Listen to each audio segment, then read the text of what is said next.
So he said, will a man rob God? Yet you have robbed me, even this whole nation.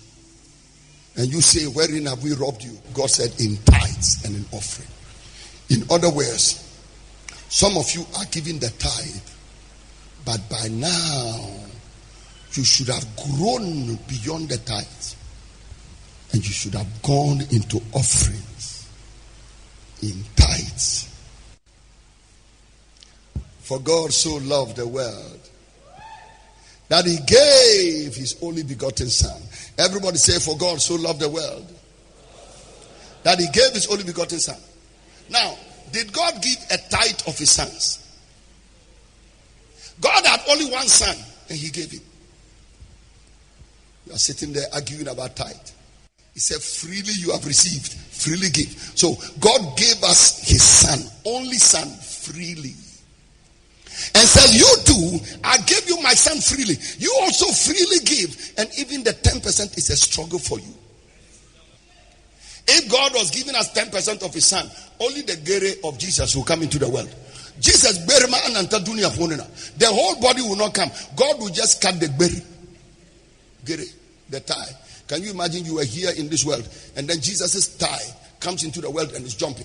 Says, I am the thigh and the leg of Jesus. 10% of Jesus, I have come into the world to save. No, the Bible said a whole body he gave as a sacrifice and an offering. And he said a body is prepared. Come on, clap your hands and pray. God did not have 10 sons and then gave us one. No, he had one son. He gave us his son. 1 Corinthians 16, 1 and 2. 1 Corinthians 16, 1 and 2. Now concerning the collection for the saints, as I have given order to the churches of Galatia, even so do you. Verse number 2. Upon the first day of the week, let every one of you lay by him in store, as God has prospered him. Everybody say, as God has prospered him. Come on, shout it, as God has prospered him. Scream it again, as God has prospered him. Now watch this. Watch Brother Eastwood here. Watch me here. So it's not a matter of 10%. It's not a matter of 10%. 10% is for children. People that are trying to find God. I'll give you an example. Today when we're coming to the church, I saw an old lady walking by the road. And I said, by now, this woman is coming from church. She was walking like this, holding a rubber bag. By next week, which is the Tithe, this woman, maybe all she had in the month will be 30 Ghana cedis. And she will bring 3 and say, this is her tithe. The woman who was walking, the energy to walk is very slow. She will come with an amount of money, 10% out of 30 Ghana and say tithe. Now, I came to church today driving a car, wearing a suit. And even when it comes to walking, at a faster pace than this woman. If this woman will come with 10% of what God has given her, looking at how much God has prospered me, according to how he has prospered me, if the poor person can think about 10%, I should be thinking beyond that level. The unemployed person is thinking 10%.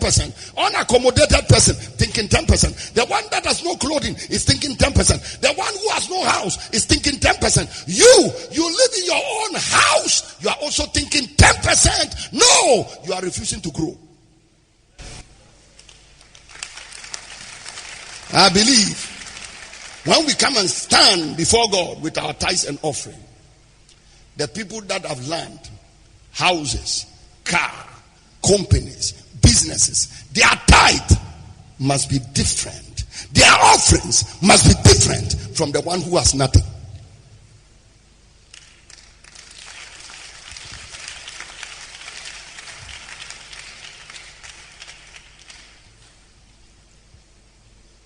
a generous spirit characterized the early church in Jerusalem.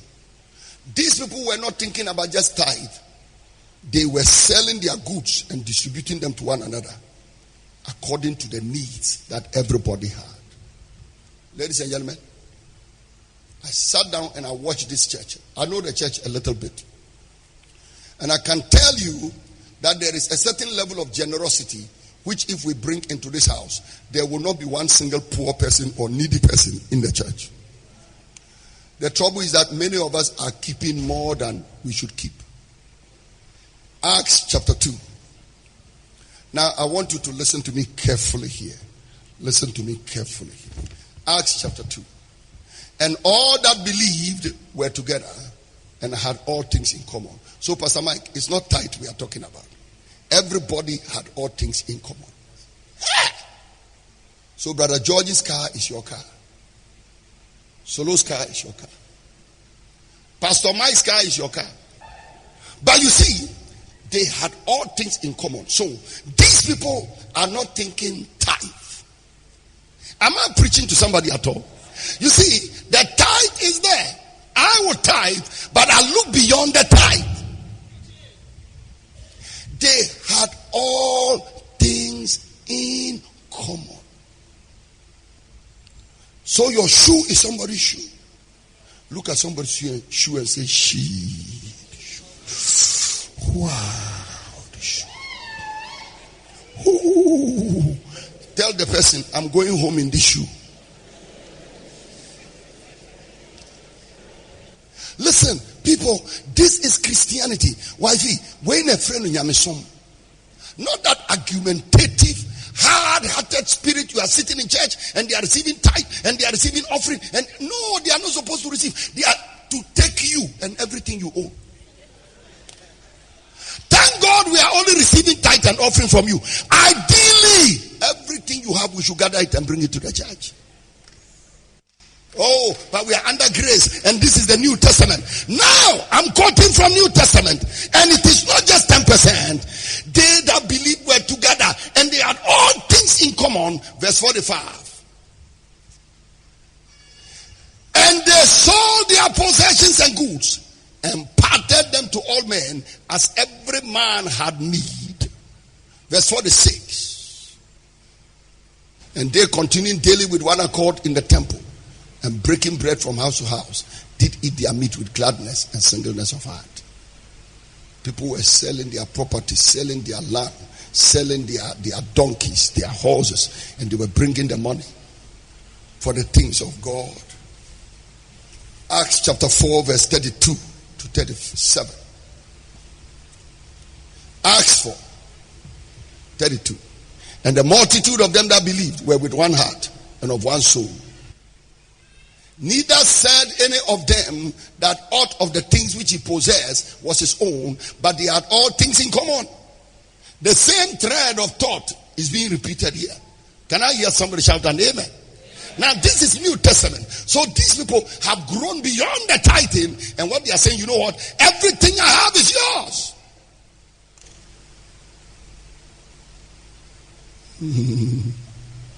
Everything I have is yours.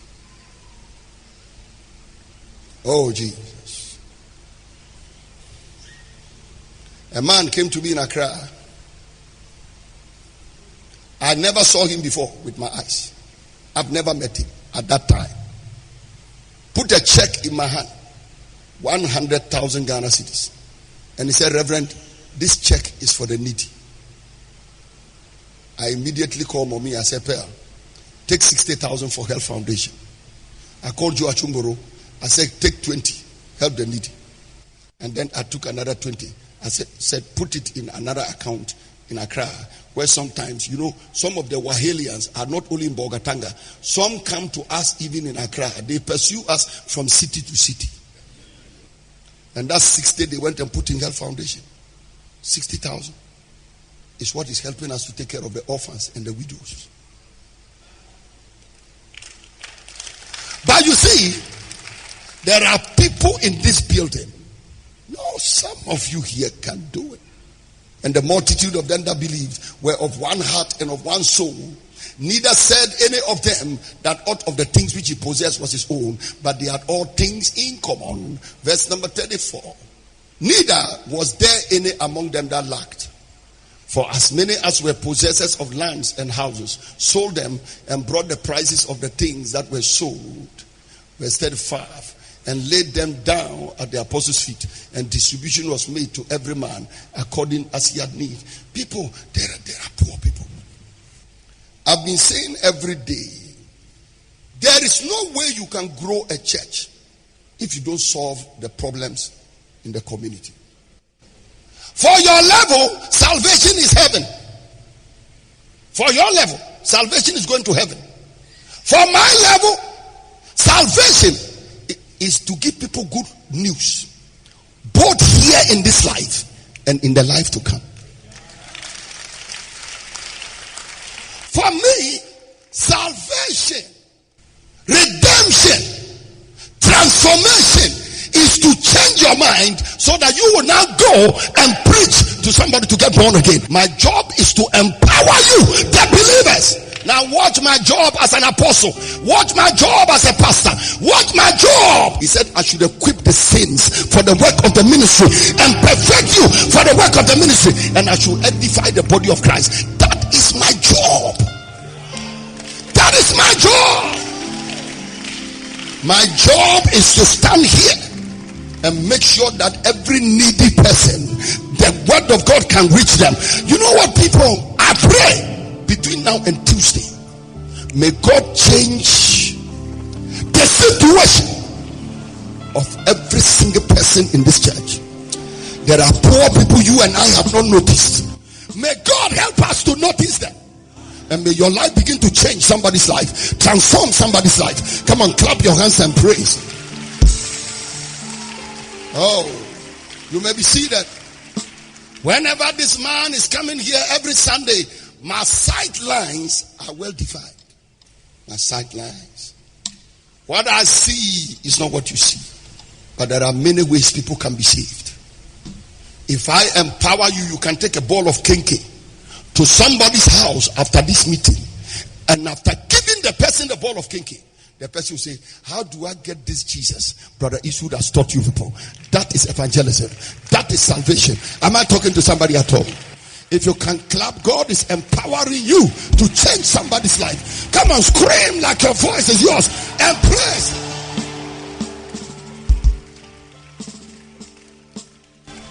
Listen, what I'm giving you now is not every preacher who can get up and say it. Oh, there are people. You can imagine the altar call I need to do today is if there is a woman in this church who has a child who people call dwarf and they want to kill the child. My altar call is somebody bring me food. Let me give to this woman to go and eat.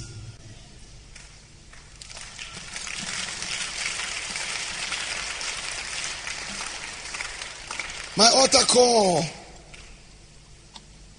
is to see, is any man heavy laden? Let him come to Jesus and he will give him rest. And you can do it sitting in your chair. Am I talking to somebody? He said, as many as were possessors of lands and houses sold them and laid the money at the apostles' feet. They were not looking for a second land, second house, second car, third car. No, they were selling them and putting the money at the apostles' feet. And distribution was being made to everybody. For many, many years now, maybe over 10 years now, I have not bought a car for myself. No, any car you see me drive, somebody gave it to me. I haven't bought a car. And the reason I've not bought the car is I know the amount it will cost to buy a car. And for about 3 years now, I have wanted it, not need, but wanted it because I like that car. I've prayed to God for about 3 years, it hasn't come. I'm not fighting God over it, but the truth is that I have told God that car, I won't buy it. Because when I look at the amount you need to buy the car, Oh boy, it can take care of 10 children in school for 4 years. Why would I use that money to go and buy a car? No, I'm not working. I don't need another car. I'm praying that some of you God has helped. It is time for you to help somebody else. Stop thinking about you and you and you and you and you and you. You and you. You come to church, you don't look at anybody. You just walk and go home. He said, they sold everything they had and laid the money at the apostles' feet. And ladies and gentlemen, they did not give a tithe of their lands. They didn't give a tithe of their houses. They sold the whole house and laid the money, all the money, at the apostles' feet. You are talking about New Testament.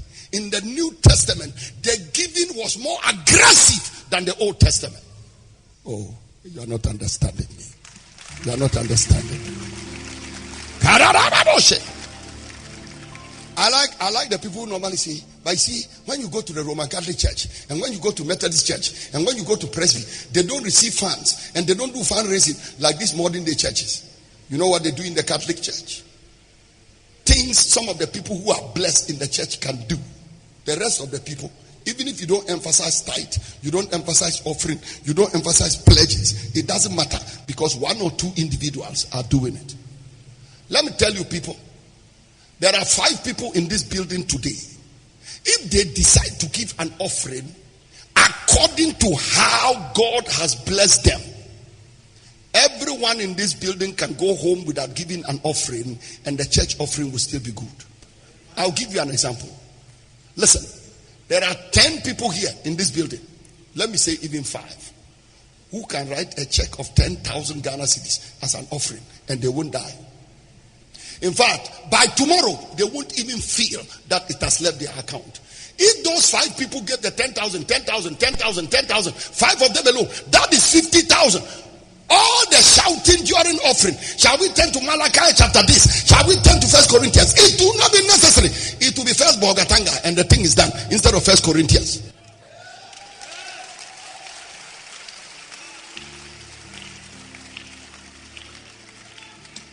So you know what? The reason for the first offering, second offering, pledges, is because of the rich who have hardened their hearts. No, the rich among us have determined that what is theirs is theirs. If the rich among us were generous, that all these 5 cedis of a money and say this is tithe. And sometimes, Pastor Mike, when they are coming to stand in front with the tithe, my stomach, as if I should tell them, Ma, go and sit down, please. Let's give you money. Don't even give an offering. This year I told mommy, I said, Pearl, I'm not doing possessing the land rally. I won't do it. And I told her the reason is, when those old ladies come from the villages, and I walk out of the room and see some of them, sometimes for 3 days I can't sleep. Connie, no poverty. And I'm asking, so do they have children? Do they have sons? Do they have daughters? They're poverty. Today, when I was coming in and I saw one of them walking, I told my wife, I said, Pearl, when will God give us buses to be carrying these our women? May the Lord bless some of you. Not just to be given tithe with 3 buses. I see you come and park 3 buses, brand new buses, 33-seater, and you say, Daddy, come and look at something. Look what the Lord has done. God has blessed me. I'm making this donation of buses to the church. I'm making this donation of vehicles to the church. I've just built a house here. Can you get some homeless people to go and live in it? That is the kind of level we shall reach. And anybody that is clapping, that thing is yours. Receive it in the name of Jesus.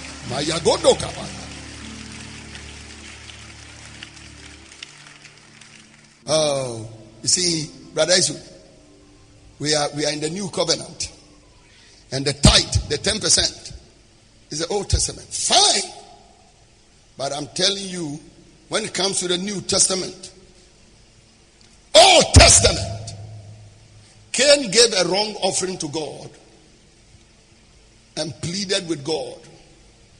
Said his punishment is too great for him. And God still spared him. And the man went ahead and built a city and named it Enoch after his son. Go to the New Testament where grace was rather supposed to apply. And as Ananias and Sapphira, let me tell you what they would tell you. They would tell you that they were in grace. And when the Bible said, and a certain man, it means they knew him. His name was Ananias. His wife was called Sapphira. I will not be surprised if they were church elders. Because the Bible is mentioning some people's name. So Ananias saw Barnabas and co selling their land and giving the money to the church. But this man also sold a possession. God gave him grace to have a possession. But I told you, every man according as he purposeth in his heart. Then I told you about grace. Then I said according to the work. People are needy. People are broke. People are hungry. They are trying to help them. Ananias sold the land. And verse 2, he kept back part of the price. I will not be surprised if what he brought was more than 10%. What Ananias brought may be 50% or 60%. We are not told the percentage, but I believe it was more than tithe. So there are times for you, the tithe is not enough. Get back part of the price. His wife also being privy to it and brought a certain part of it, a certain part. Now we don't know whether it was 10% or 20% or 30% or 40%. But like I told you, with conservative thinking, casual observation, and maybe a rather quick look at what is written here, just analyzing it a little bit, I think maybe it was more than 10%. He brought a certain part of it and laid it at the apostles' feet. This is New Testament, gospel. Jesus had died. He had risen from the dead. Grace is available. Cain did not die after giving the wrong offering, but now Ananias in the New Testament, because to whom much is given, much is required. Verse 3. But Peter said, Ananias, why has Satan filled your heart to lie to the Holy Ghost and to keep back part of the price of the land? Verse 4. Whilst it remained, was it not your own? And after it was sold, was it not in your own power? Why have you conceived this thing in your heart?